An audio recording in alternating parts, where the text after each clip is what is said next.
ಸ್ನೇಹಿತರೆ ನಮಸ್ಕಾರ.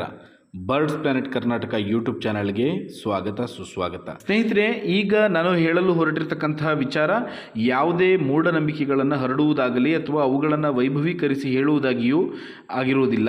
ಆದರೆ ನಮ್ಮ ಧಾರ್ಮಿಕ ನಂಬಿಕೆಗಳಲ್ಲಿ ಹಿರಿಯರು ಪಾಲಿಸಿಕೊಂಡು ಬಂದಂತಹ ಅಥವಾ ಪ್ರಕೃತಿಯ ಮರ ಪ್ರಾಣಿ ಪಕ್ಷಿಗಳ ಕುರಿತು ಹಿರಿಯರಿಗಿದ್ದ ಪೂಜ್ಯ ಭಾವನೆ ನಿಸರ್ಗಾರಾಧನೆಯನ್ನು ಕುರಿತು ತಿಳಿಸುವುದಾಗಿರುತ್ತದೆ.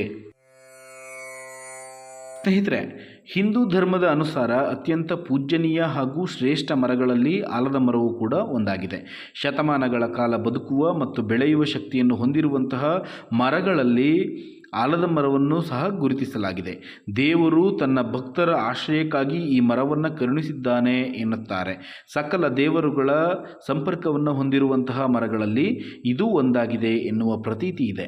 ಆಲದ ಮರವು ವಿಶಾಲತೆಯಿಂದ ಕೂಡಿದ್ದು ಮನುಷ್ಯನಿಗೆ ಅಗತ್ಯವಾದ ಶುದ್ಧ ಗಾಳಿ, ಆಮ್ಲಜನಕ, ಹಣ್ಣು ಸೇರಿದಂತೆ ಆಹಾರವನ್ನು ಇದು ನೀಡುತ್ತದೆ. ಈ ಮರದ ಕೆಳಗೆ ಹೆಚ್ಚು ಸಮಯ ಕಳೆಯುವುದರಿಂದ ಸಾಕಷ್ಟು ಆರೋಗ್ಯ ಸಮಸ್ಯೆಗಳು ಸಹ ನಿವಾರಣೆ ಆಗುತ್ತವೆ ಎನ್ನುವ ಕತೆ ಪುರಾಣಗಳು ಇರುವುದನ್ನು ಗಮನಿಸಬಹುದು.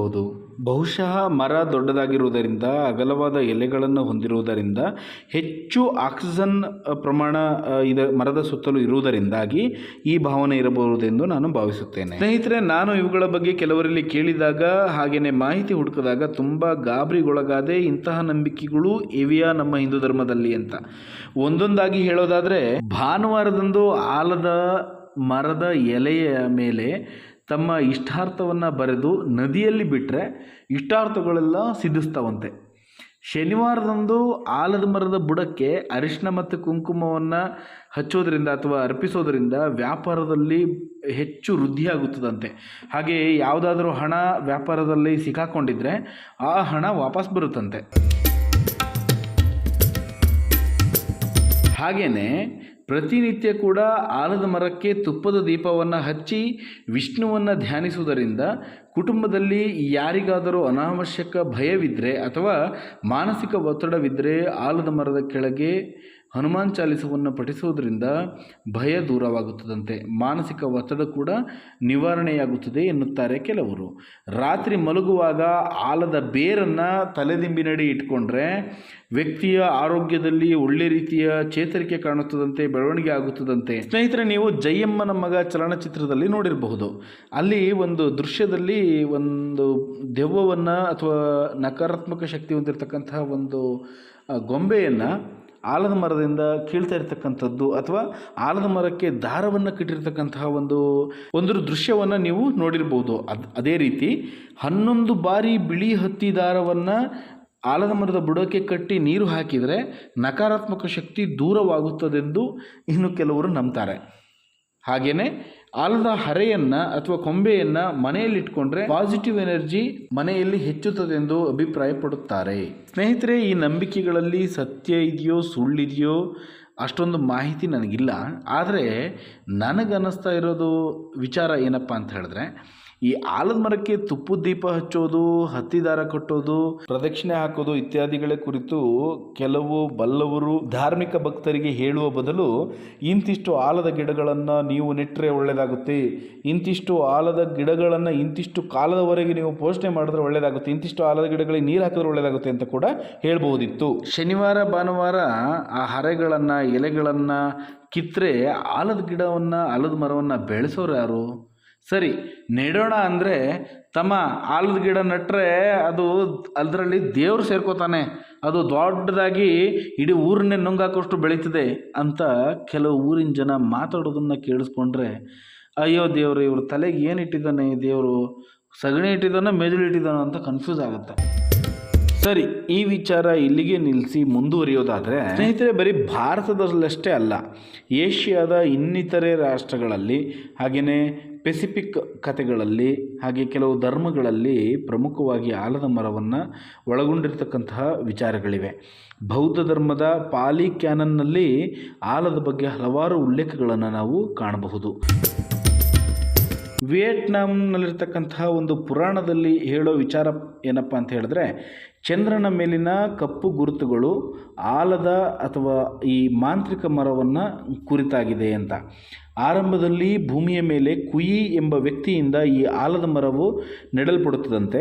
ಆ ವ್ಯಕ್ತಿ ಮರದ ಮೇಲೆ ನೇತಾಡುತ್ತಿದ್ದಾಗ ಅವನ ಹೆಂಡತಿ ಕೊಳಕು ನೀರಿನಿಂದ ಅವನ ಮೇಲೆ ನೀರು ಹಾಕ್ತಾಳಂತೆ. ಮರವು ನಂತರ ತನ್ನನ್ನು ತಾನೇ ಬೇರು ಸಹಿತ ಕಿತ್ಕೊಂಡು ಚಂದ್ರನತ್ತ ಏರಿ ಮೇಲೆ ಹೋಗುತ್ತಂತೆ. ಅಲ್ಲಿ ಅವನು ಈಗ ಮೂನ್ ಲೇಡಿ ಮತ್ತು ಜೇಡ್ ಯಾರ್ಬಿಟ್ರೊಂದಿಗೆ ಆಂತರಿಕವಾಗಿ ವಾಸಿಸುತ್ತಿದ್ದಾನೆ ಎಂದು ವಿಯೆಟ್ನಾಮೀಸ್ ಪುರಾಣದಲ್ಲಿ ಹೇಳುತ್ತೆ. ಹಾಗೆಯೇ ಫಿಲಿಪೈನ್ಸ್ನಲ್ಲಿ ಈ ಮರಗಳನ್ನು ಬಾಲೆಟ್ ಮರಗಳು ಎಂದು ಕರೆಯಲಾಗುತ್ತದೆ. ಮತ್ತು ಇವರೇನು ನಂಬ್ತಾರೆ ಅಂತ ಹೇಳಿದ್ರೆ, ಕೆಲವು ದೇವರುಗಳು ಮತ್ತು ಆತ್ಮಗಳು ಈ ಮರದಲ್ಲಿ ವಾಸವಿದೆ ಅಂತ ನಂಬ್ತಾರೆ. ಒಕಿನೋವಾದಲ್ಲಿ ಗಾಜುಮಾರು ಎಂದು ಕರೆಯಲ್ಪಡ್ತಕ್ಕಂತಹ ಮರವನ್ನು ಸ್ಥಳೀಯ ಜಾನಪದದಲ್ಲಿ ಪೌರಾಣಿಕ ಕಿಜುಮುನ ವಾಸಸ್ಥಾನವೆಂದು ಹೇಳಲಾಗುತ್ತದೆ. ಗುವಾಮ್ನ ಚಮೋರೋ ಜನರು ಟಾಟೋಮಾನ, ಡ್ಯುಯೆಂಡಾಸ್ ಮತ್ತು ಇತರರ ಆತ್ಮಗಳನ್ನು ಒಳಗೊಂಡಂತಹ ದಂತಕಥೆಗಳಲ್ಲಿ ನಂಬಿಕೆಯನ್ನು ಹೊಂದಿದ್ದಾರೆ. ಆಲದ ಮರಗಳನ್ನು ಟಾಟೋಮಾನ ಎಂದು ಕರೆಯಲಾಗುವಂತಹ ಪ್ರಾಚೀನ ಚಮೋರಾ ಶಕ್ತಿಗಳಿಂದ ರಕ್ಷಿಸಲಾಗಿದೆ ಎಂದು ಅಭಿಪ್ರಾಯಪಡ್ತಾರೆ. ಸ್ನೇಹಿತರೆ, ಇವುಗಳನ್ನೆಲ್ಲ ಓದಿದ ನಂತರ ನನಗನ್ನಿಸೋದು ಇಷ್ಟೇ, ಇಂತಹ ಹಲವಾರು ನಂಬಿಕೆಗಳಿಂದಾಗಿಯೇ ಹಲವಾರು ಆಲದ ಮರಗಳು ಇನ್ನೂ ಕೂಡ ಜೀವಂತವಾಗಿರುವುದು. ಸ್ನೇಹಿತರೆ, ನಾವು ಪ್ರಸ್ತುತ ನೋಡೋದಾದರೆ ಪುರಿಯಲ್ಲಿರ್ತಕ್ಕಂತಹ ಜಗನ್ನಾಥ ದೇವಾಲಯದ ಮೈದಾನದಲ್ಲಿರುವ ಕಲ್ಪಬಟ ಎಂಬ ದೊಡ್ಡ ಆಲದ ಮರ ಇದೆ. ಇದನ್ನು ಅನುಯಾಯಿಗಳು ಪವಿತ್ರವೆಂದು ಪರಿಗಣಿಸ್ತಾರೆ. ಸುಮಾರು 500 ವರ್ಷಗಳಿಗಿಂತ ಹಳೆಯದಾಗಿರ್ತಕ್ಕಂತಹ ಮರ ಎಂದು ಅನುಯಾಯಿಗಳು ಭಾವಿಸ್ತಾರೆ.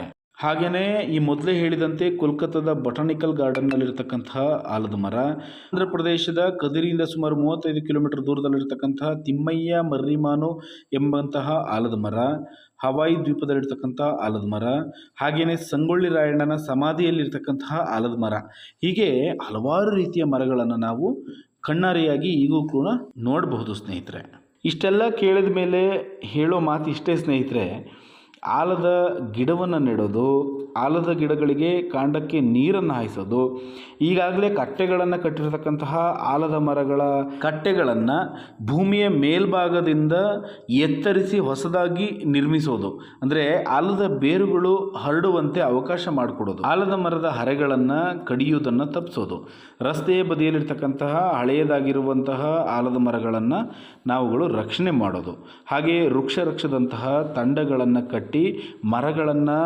ಮರಗಳನ್ನು ಕಾಪಾಡೋದು, ಜೊತೆಗೆ ವೃಕ್ಷರಕ್ಷ ಅಭಿಯಾನಗಳನ್ನು ನಡೆಸೋದು, ಜನರಿಗೆ ತಿಳುವಳಿಕೆಯನ್ನು ಮೂಡಿಸೋದು, ಇವನ್ನೆಲ್ಲ ಕೂಡ ಮಾಡಬೇಕಾಗಿದೆ. ಸ್ನೇಹಿತರೆ, ಆಲದ ಮರದ ಕುರಿತು ಹೇಳಲು ಇನ್ನೂ ಹಲವಾರು ವಿಚಾರಗಳಿವೆ. ಅವನ್ನ ಮುಂದಿನ ಭಾಗದಲ್ಲಿ ವಿವರಿಸ್ತೀನಿ. ಅಲ್ಲಿವರೆಗೂ ಟೇಕ್ ಕೇರ್, ಬಾಯ್ ಬಾಯ್.